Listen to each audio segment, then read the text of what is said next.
नमस्कार, news on India में आपका स्वागत है। आपके साथ मैं धर्मराज सिंह। बुलेटिन की शुरुआत करेंगे बड़ी खबर के साथ। अयोध्या से खबर है जहां पर भारतीय जनता पार्टी के विधायक गोरखनाथ बाबा धरने पर बैठ गए हैं। उनकी नाराजगी प्रशासन से है।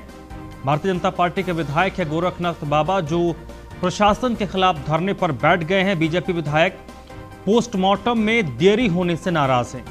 विधायक गोरखनाथ एक ही परिवार के 5 लोगों की हत्या हुई थी। विधायक ने शव के पोस्टमार्टम में देरी का आरोप लगाया है और उसके बाद विधायक गोरखनाथ बाबा प्रशासन के खिलाफ धरने पर बैठ गए।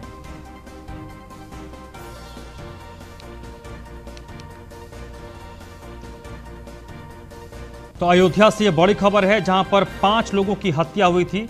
इस मामले में विधायक प्रशासन से नाराज हैं। विधायक ने आरोप लगाया है कि पोस्टमार्टम में देरी हुई, जिसके बाद वो धरने पर बैठे। भारतीय जनता पार्टी के विधायक हैं गोरखनाथ बाबा।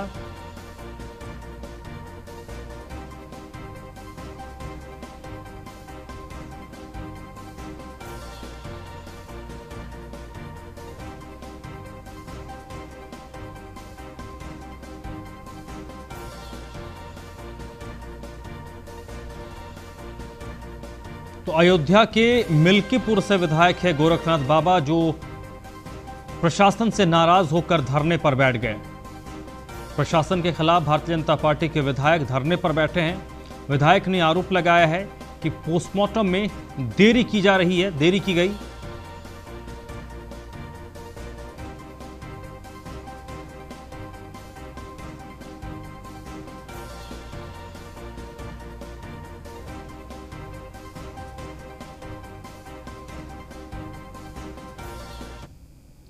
इस वक्त राघवेंद्र शुक्ला मेरे साथ जुड़ चुके हैं इसी पर अपडेट के साथ।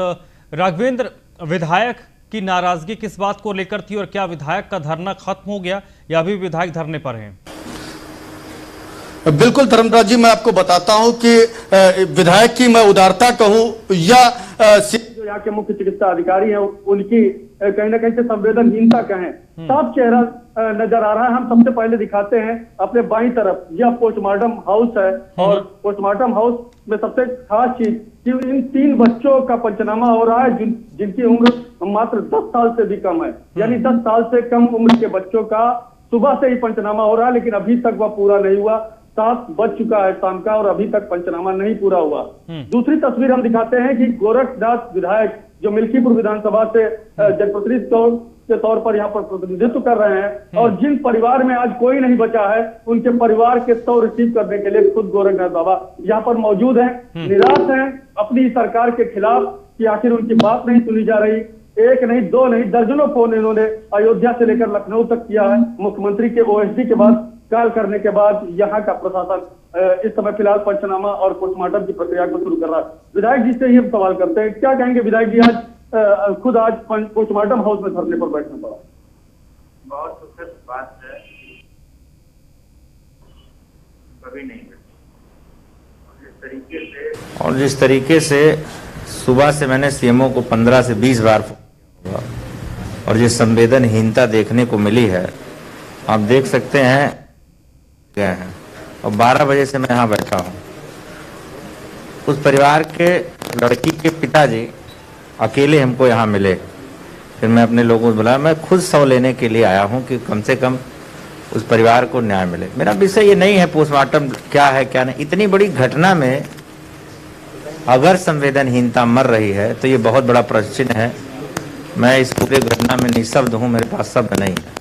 देखिए, शब्द नहीं है बयां करने को कि जिस तरह से खुद मुख्यमंत्री योगी आदित्यनाथ डॉक्टरों को, यहाँ के जिला अधिकारी को और अन्य तमाम अफसरों को खुद जनता से सामंजस्य बैठाने के लिए उनके सीयूजी फोन को उठाने की बात करते हैं, त्वरित निस्तारण करने की बात करते हैं। ऐसे में अगर खुद यहाँ के विधायक शवों का पोस्टमार्टम कराने के बाद उनको ले जाने के लिए अगर उन्हें 8-8, 7-7 घंटे बैठना पड़े तो वाकई ये अपने आप में तमाम सारे सवालों को भी उठाता दिखाई दे रहा है। और सबसे जो अहम चीज है, राघवेंद्र, विधायक जी से पूछिए कि उन्होंने किनको फोन किया हायरार्की के हिसाब से। सीएमओ ने अगर रिस्पॉन्ड नहीं किया तो क्या डीएम को किया, डीएम ने ये नहीं उठाया तो उनके ऊपर जो स्वास्थ्य सचिव हैं उनसे बात हुई। मुख्यमंत्री किनको इन्होंने फोन किया और किन किन ने रिस्पॉन्ड किया, किन किन ने रिस्पॉन्ड नहीं किया? बिल्कुल विधायक जी, आपने निश्चित है कि जब आप यहाँ सुबह 12 बजे से धरने पर बैठे होंगे तो कई सारे अधिकारियों के फोन आपने किया होगा। सिलसिलेवार तरीके से हमारे दर्शकों को हम चाहेंगे कि आप बताएं कि आपने यहाँ के किन किन अधिकारियों को यहाँ से लेकर राजधानी लखनऊ तक आपने बेल की। मैंने सभी अधिकारियों से वार्ता की। निकलने से पहले मैंने डीएम साहब को भी फोन किया कि उसके घर में कोई नहीं, मैं खुद जा रहा हूँ। उन्होंने कहा ठीक है, मैं व्यवस्था देखता हूँ। फिर मैंने लगातार सीएमओ को मैं फ़ोन करता रहा, यहाँ तक कि गाड़ी के लिए बड़ी मशक्क़त करनी पड़ी। फिर मैंने प्राइवेट गाड़ी भी बुला दी। फिलहाल में गाड़ी आई। विषय ये नहीं है कि हम इस पर बहुत बोलें, विषय ये है कि मैं आपके सामने बैठा हूँ। तो कोई 12 बजे से धरने पे बैठने नहीं आया था। मैं तो जा रहा था कि चलो ठीक है, मैं आगे चल के वहाँ पर खुदाई हो ये हो। जब मैंने अत्य देखी 5 बजे से पहले, जब मुझे मैसेज हुआ कि अभी डॉक्टर उठ के चले जाएंगे, तब मुझे अथाह पीड़ा हुई कि मेरे इतने फ़ोन करने के क्या मतलब रह गया। मैंने कहा मैं बैठ ही जाता हूँ, अब जाऊँगा ही नहीं। एक बार तो मेरा मन हुआ कि मैं कहीं ना फ़ोन करूँ, और बैठा रहा हूँ, देखूँ कब तक होता। एक जिस तरीके से प्रशासन, मुख्यमंत्री जी के ओएसडी को भी कॉल की। मैंने जब मुख्यमंत्री जी के ओएसडी को फ़ोन किया, उसके बाद फिर मैंने देखा आधे घंटे बाद सब लोग हरकत में आए। यहाँ का स्टाफ कैसा है मैं बहुत नहीं बोलना चाहता, पर इस पूरी घटना से बहुत आहत हूँ। मतलब मैं खुद लाश लेने आया हूँ तो ये स्थिति है। और अगर वो अदना सा एक बुढ़ा जो मुझे मिला है, मैंने पूछा यहाँ जब मैं आया 12 बजे से हूँ, तो एक सिपाही और एक महिला कांस्टेबल ने बताया कि मेरी ये ड्यूटी लगी है इस लाश के साथ। मतलब आप सोचो, एक प्रतिनिधिमंडल बनाया जा सकता था। अभी कोई गुंडा टाइप का आदमी, बदमाश टाइप का आदमी, उस तरीके का आदमी होता तो पूरा अमला यहाँ खड़ा मिलता है। मैंने कई बार इस चीज को देखा और आप लोगों ने दिखाया है। एक गरीब आदमी जिसका कोई नहीं है, उसके लिए मतलब कोई नहीं खड़ा होगा। अब ये बड़ा मैं निशब्द हूँ, बस आप समझिए मेरे पास। बेशक देखिए धर्मराज जी निशब्द हैं, अपनी पूरी तरह से नहीं कह पा रहे हैं, एक पीड़ा है। क्योंकि हम स्थिति को समझ सकते हैं। विधायक की लाचारगी है कि वो बैठे हैं लेकिन वो कुछ कर नहीं पा रहे। बहुत बहुत शुक्रिया आपका और विधायक का भी, जिन्होंने हमसे बातचीत की। विधायक अभी भी धरने पर बैठे हैं और कब तक वो शव पोस्टमार्टम होकर उनको सौंपे जाएंगे, इसकी कोई वक्त मुकर्रर नहीं हो पाई है।